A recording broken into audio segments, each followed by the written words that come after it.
I chose subjects I enjoyed at school to start with, and at A-level I did maths, physics, German and French. I liked sciences and I liked languages.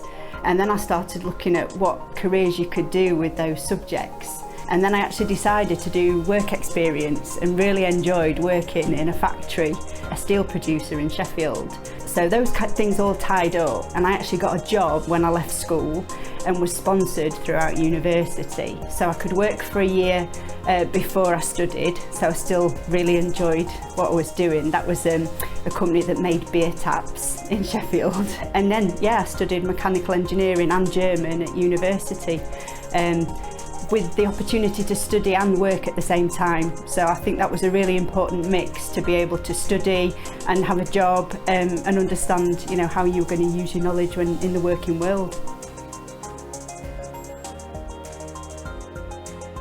I started 2 years ago, just as COVID hit actually, which was a difficult time, but was a lovely opportunity for the business had kind of slowed down a little bit, so I kind of could get on the bus before it pelted off at 1,000,000 miles an hour.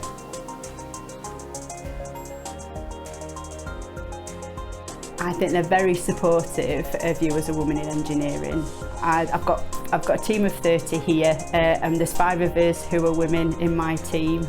So there are already women around, and there's you're not the first person to kind of break the cultural barrier, and there's lots of activities that they do supporting the women in manufacturing and engineering groups and schools visits and apprenticeships. So it's just a nice, it's kind of a family environment to come into, and just very open and supportive.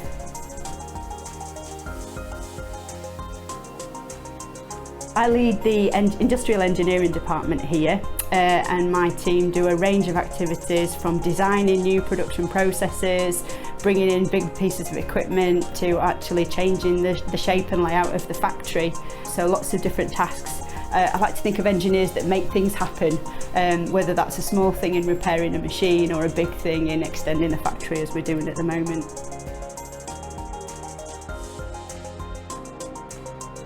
Every day is different. It's all problem solving, there's a bit of technology and a few people to work with, but every day is a different challenge. So the projects change and the problems are different, so it's interesting.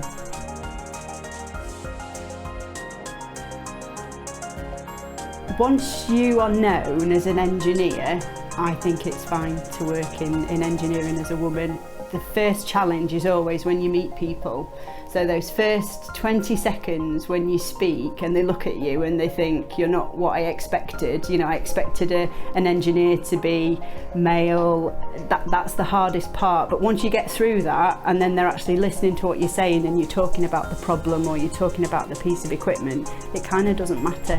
So you just need to be brave enough to get past the first impressions, I think.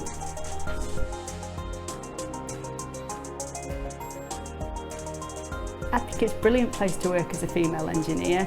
There's a few of us around, so it's very supportive, and it's the best teams are a mix, whether it's age or your gender. It's just a nice, diverse place to work.